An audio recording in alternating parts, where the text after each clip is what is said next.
difference, and she ended up concluding that there actually was a considerable amount of difference just based on our different physiologies. I mean, I think that's absolutely true. And I think the other thing that I constantly hear, and I want to test with a couple of members of the panel, is the importance of role models. Right. I mean, I know from my own experience that when I've moved jobs, quite often, unfortunately, a lot of the women that I've recruited also leave. And when I speak to them about why is that, the kind of common thread that I hear is, I look up through the organization and now I don't see anyone that looks like me.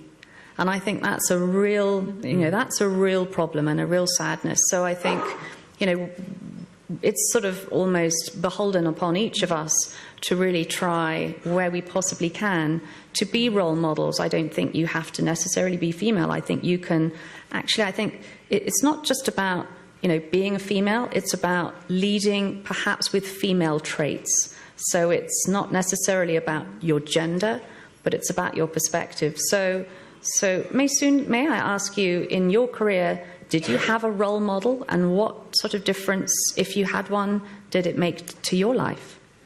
My role model was my mom, to be honest with you. And my mom was a single mother who was able to raise up 3 kids or 4 kids under very dire circumstances, and she was able to have a job at the same time and so on. So during tough situation, she was able to have a career and be a mom and a father at the same time. So to me, that was my role model, which made me what I am today, I must say. In my professional career, I did not really have anybody specific, whether male or female, but I took all the strength that I needed to be a mother and today a manager, I must say, from my mom. That was my role model, to be honest. But if I want to also, I liked your question, which I addressed to Marie-Gabrielle, did you have it all at the same time? I must say that I had some moments in my life where I didn't have it all. I wasn't a manager and a mom at the same time. I was a manager sometimes without being a mom, because as we saw in the video earlier, there has been some moments where there are guilt feelings that can happen. Managing a radio station, being at work for long hours and having your kid with a nanny or at the nursery isn't a nice feeling. So having it all at the same time was a mission impossible. And I tend to agree that probably sometimes we need to have it on stages so that we can have it all rather than having it at the same time. And I think you make a massively good point, because it is about timing, and I think very often it's easier to have it all the older you are, as you actually sort of start to move through the system. So if you've had children at a relatively early age, it is a little bit easier. Absolutely. But I was going to ask you, so do you therefore think that having it all dooms working mothers to a lifetime of compromise? I don't think so. I don't think it would be a life open thing, but I mean, there is a certain time where you have to compromise the motherhood for your career, as it happened with me. And then after that point, you feel that what you did was for your son and your family. So because kids grow up at a certain point, and then, I mean, at a point in their lives, and then there is no need for you there. So the compromise happens at a certain time in your life, and I think you should be aware of it as a mom and as a working person, because if you are aware of that, then you set yourself very nicely, and your mind frame is set rightly that it's happening for only a short period of time, after which I go back to my job and my son or my daughter is grown up and they can proceed with their lives. So that was my own personal experience, and I think I am a good mom, if Adam agrees, and a good manager of the radio station, and we're contributing very well also in terms of our economy right now when it comes to our project. Thank you. And what about role models for you, Cynthia? Does it matter? Have you got one? Of course. Well, I would just like to add to what you were speaking about motherhood and having it all. It's interesting because they asked me to write an article in Costa Rica about this about why women were not getting married before 30 and what was going on and how we were making our decisions. So since I had to do this from the psychological perspective, I started asking friends and did some focus groups and some interviews. And women were telling me, well, I feel like I have to choose. Like, I feel like I have to choose between being a mom or my career. And it's pretty realistic. When they were telling me, they were like, well, look at the law. Even though if I find a partner that is willing to do the 50% of the work at home, when we have a baby, the law will only let me take some months off to take care of the baby, and it won't let him take some months off. So reality is, it's not going to be 50%. And the feeling that you do have to choose is tough, because you know that at the end of the day, you are choosing. So I've had a lot of role models in my life from since I was a kid. I had a grandmother that divorced in a time where you could not do that. That was really punished by society. My grandfather, her husband, was alcoholic, was not a good parent, and she became one of the first lawyers of the country and board of directors of a bank, which was not usual. So I have her. My mom is an entrepreneurial. That the first time that we were in a bad economic situation, and I was in high school, she was, do you really want to go to these parties, and do you really want to go to that trip? Here's a recipe of brownies, and fund yourself, like make the money to go. And that was the best lesson I've had in my life. Like, you can really get out of any situation by yourself. I had a very interesting role model yesterday in one of the sessions, and it was a YDL, because she was there and her spouse came with her and was there supporting her. So, and a lot of global shapers were talking about that after the session. We're like, wow, it's cool to see that that can really happen, because normally we see a lot of wives with their husbands here who they are part of the forum, but seeing also other women that manage to have their career, have their spouses support them, and also have their family life.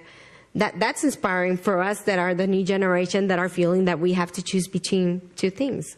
Well, I must make the point of introducing you to my husband after, because he's sitting in the second row. Mine too.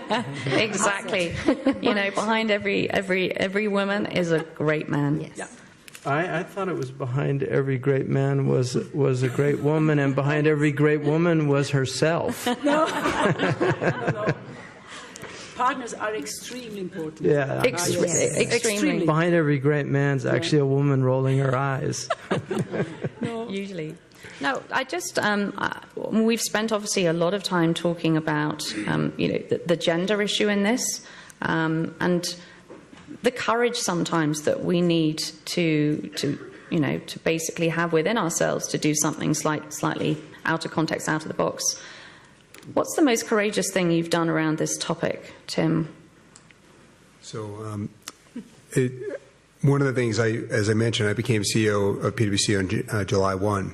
So the first week of my role as CEO, we had in the United States, we had race really was starting to percolate, and it had really become a major issue. And we had, on that Thursday evening, we had shootings and killings in the city of Dallas in Texas that swept across the country and literally was on the media 24/7. It bothered the supermajority of the United States in some way, shape, or form. And as a new CEO, 4 days into my tenure, the question was, what do you do? And we have 50,000 people in the United States, knowing it would be on people's minds. And as kind of has been inferred, it's a very sensitive topic, and at a very raw moment where it was very emotional and could go bad if you address the issue. I ultimately made this decision to reach out to our employees that day, and I reached out to them electronically and received over 1,000 reach outs. And the emails all had a similar theme, but the theme came back as summarized best in one email. And one email said, when I showed up for work on Friday morning, the silence was deafening. Meaning here we are, one of the most progressive organizations in the United States and globally around diversity and inclusion, and yet our people were showing up and not knowing what to say. And I'm 4 days in. It wasn't the plan. And so the question then was, what do you do? And I made the decision the next week, that weekend, to open up the walls of PwC to make it okay to talk about race. Now, keep in mind, we're comfortable talking about women. We're not perfect, don't get me wrong, but we've progressed so long. We're comfortable talking about sexual orientation. But on the topic of race, we weren't comfortable at a time when the country was very raw. And there was a lot of risk in that decision. Many of my advisors had suggested maybe it was too bold, it could go wrong, you could lose people, you get upset clients. And ultimately, I made the decision to do it. And on July 21st, we had the first ever day-long discussion about race at PwC. And while it could have gone wrong, it went great. And one person summed it up best. They said to me, Tim, in that day on July 21st, there were more tears shed than in the 160 years we've been in business. So while we're not anywhere near solving that race issue, we've begun the understanding of what we all feel like on a topic that we're not comfortable talking about. And Hamza, I just want to come back to something that you said at the beginning, where, you know, in your experience from your travels, big issues are created by the fact that women just simply don't have access to birth control. So just referring to the Global Gender Gap report that was published by the Forum last year, I was very struck, being in financial services, by the fact that 36% of countries represented in the report basically restrict access to financial services to women. So just from your perspective, thinking about the world at large and with the backdrop of the fourth industrial revolution, where we're obviously having numerous conversations this week about, you know, what jobs will even exist and what opportunities will exist in 5, 10, 25 years' time, you know, how do we kind of tackle this access point? And specifically to offering opportunities and what opportunities do exist to create better. Well, I better think for a lot of people on this planet right now are in survival mode. That's just simply a fact. I mean, we saw the recent 8 people, some of them probably here, having more wealth than 50% of the planet, according to Oxfam. But as somebody who's lived in places where, if you look at just some of the Arab countries, you're dealing with over 25% unemployment rate, which would be a Great Depression, if that was in the United States. But that's a norm in a lot of countries for males. And certainly for the women, it's even harder to do that. But I think education is also a major problem. The educational opportunities that are afforded are very difficult in a lot of countries because they have substandard education, but also for women because of a lot of the prejudices that those cultures have about women being educated. There are a lot of men that are threatened by educated women still.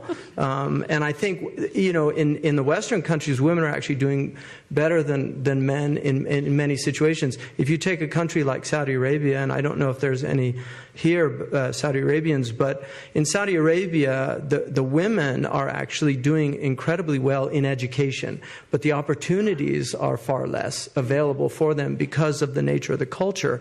But one of the reasons why they do much better in colleges is because they study more.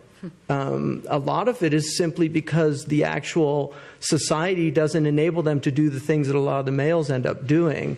And so they're more serious about their studies. And you have a lot of Saudi Arabian women with advanced degrees now. And so it's definitely changing. And these are slow, incremental changes. And I think one of the things that we have to be very wary of in the West is imposing, we have a type of Eurocentricity, ethnocentricity that's constantly imposing upon other cultures and civilizations our view of the world. When we were Christian, we went around trying to Christianize the entire planet. Now that we're postmodern, post-industrial peoples, we go around trying to tell them that you have to be neoliberal people, and you have to. So I think a lot of people feel that arrogance that comes from us. So I think we have to be very careful. One of the things that Jonathan Haidt points out in The Righteous Mind